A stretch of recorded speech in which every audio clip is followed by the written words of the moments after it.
بسم اللہ الرحمن الرحیم۔ السلام علیکم۔ پاک فوج کے ترجمان نے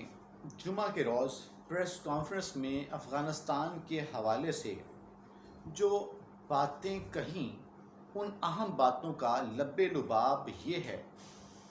کہ افغان طالبان کی جانب سے اپنے ملک کی سرزمین کسی بھی ملک کے خلاف استعمال نہ ہونے کی جو یقین دہانی کرائی گئی، ان کا کہنا تھا کہ ہمیں اس پر یقین کرنا ہوگا۔ توقع ہے کہ طالبان اپنے وعدوں پر مکمل طور پر عمل کریں گے، تاہم اگر کل عدم تحریک طالبان پاکستان TTP نے کچھ کرنے کی کوشش کی تو پاک فوج نمٹنے کے لیے بالکل ہمہ وقت ہر لمحہ تیار ہے۔ اس گفتگو سے یہ اہم پہلو بھی واضح ہوا کہ وطن عزیز میں جس طرح افغانستان میں قیام امن کے لیے دوحہ مذاکرات سمیت افہام و تفہیم کے لیے سہولت کار کا کردار ادا کرتا رہا پاکستان، اسی طرح افغانستان سے انخلاء کے عمل کا سب سے اہم حصہ بھی ہے، اور اب تک 5500 غیر ملکیوں کو پاکستان کے ذریعے افغانستان سے نکالا جا چکا ہے۔ یہاں میں آپ کو یہ بھی بتلاتا چلوں کہ inter services public relations ISPR کے director general major general Babar Iftikhar کی یہ پریس کانفرنس جس روز منعقد ہوئی، اسی روز بھی دنیا بھر کے میڈیا میں افغانستان کے حوالے سے خبروں اور مختلف ممالک کے رد عمل کا چرچا رہا ہے، جن میں ایک اہم یہ ہے کہ جمعرات کے روز کابل ایئرپورٹ پر، جو کہ آپ کو میں یہاں بتلاؤں، جو کہ تاحال ابھی تک آج کے دن تک امریکہ کے کنٹرول میں ہے، اور کیے گئے حملے میں ہلاک شدگان کی تعداد تقریباً 200 تک پہنچ چکی ہے۔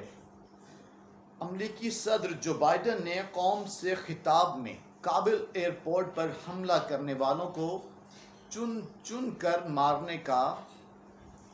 ان سے اپنی قوم سے وعدہ کیا ہے اور افغانستان کو دھمکی دی ہے، جس کا افاع ہفتہ کے روز ڈرون کے ذریعے داعش سے تعلق رکھنے والے ماسٹر مائنڈ کی ہلاکت کی صورت میں سامنے آیا، اور آج بھی امریکہ نے ڈرون حملہ کیا جس کا نقصان بھی ہوا۔ دوسری جانب کابل پر کنٹرول کے بعد طالبان کی داعش سے دوری واضح طور پر محسوس ہو رہی ہے۔ پاک فوج کے ترجمان میجر جنرل بابر افتخار نے جمعہ کے روز راولپنڈی میں منعقدہ پریس کانفرنس میں توقع ظاہر کی کہ کابل سے اسلام آباد کے تعلقات خوشگوار رہیں گے، جبکہ افغان طالبان کی جانب سے بھی کئی بار پاکستان کے حوالے سے نہ صرف ایسے ہی احساسات کا اظہار کیا گیا، بلکہ نئی دہلی کی طرف سے چلائی جانے والی جو تحریک چلائی گئی تھی انڈیا سے، وہ پاکستان کے خلاف تحریک چلائی گئی، زہر اگلا گیا، تو وہاں سے چلائی جانے والی تحریک پاکستان مخالف پروپیگنڈا مہم کی نفی بھی کی گئی۔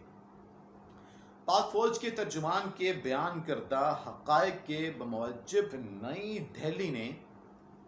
افغانستان میں سرمایہ کاری صرف پاکستان کو نقصان پہنچانے کی نیت سے کی، اور میں آپ کو یہاں پہ یہ بھی بتاؤں کہ افغان قیادت، فوج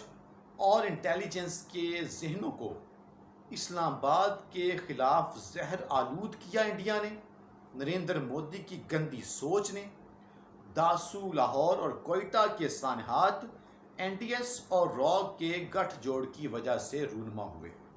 یہ بات روز روشن کی طرح عیاں ہو چکی ہے، ثابت ہو چکی ہے۔ ترجمان نے بتایا کہ پاکستان نے افغانستان کو سرحد پر سیکیورٹی اور انٹیلیجنس تعاون کے علاوہ فوجیوں کے تربیت کی کئی بار پیشکش کی۔ صرف 6 کیڈٹس یہاں آئے، جبکہ ہزاروں سپاہی بھارت میں تربیت کے لیے گئے اور بھارت کی کئی تربیتی ٹیمیں افغانستان بھی گئیں، تاہم افغان فوج کہاں گئی؟ یہ بہت اہم امپورٹنٹ نقطہ ہے، بہت اہم سوال ہے کہ افغان فوج اس ساری صورتحال میں یکدم کہاں غائب ہو گئی؟ زمین کھا گئی، آسمان نکل گیا،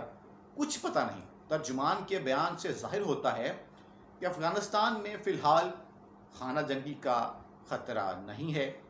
یہ پاکستانیوں کے لیے یقینی طور پر ایک اچھی خبر ہے۔ سرحدوں پر پاک افواج کی تعیناتی، افغانستان اور ایران سے ملنے والی سرحدوں پر فینسنگ کا خاصا کام مکمل ہو چکا ہے۔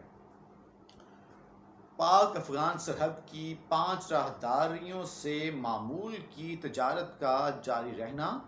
اور مہاجرین کے سیلاب کے خدشات کی برعکس قانونی دستاویزات کے ساتھ انسانی بنیادوں پر اجازت کے ساتھ نقل و حمل کی کیفیت اس کی صورتحال کے قابو میں ہونے کی نشاندہی کرتی ہے۔ تاہم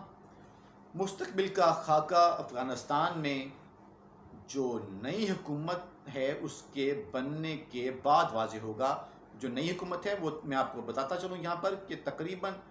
2-4 روز کے بعد مکمل ہو جائے گی، جس کے حوالے سے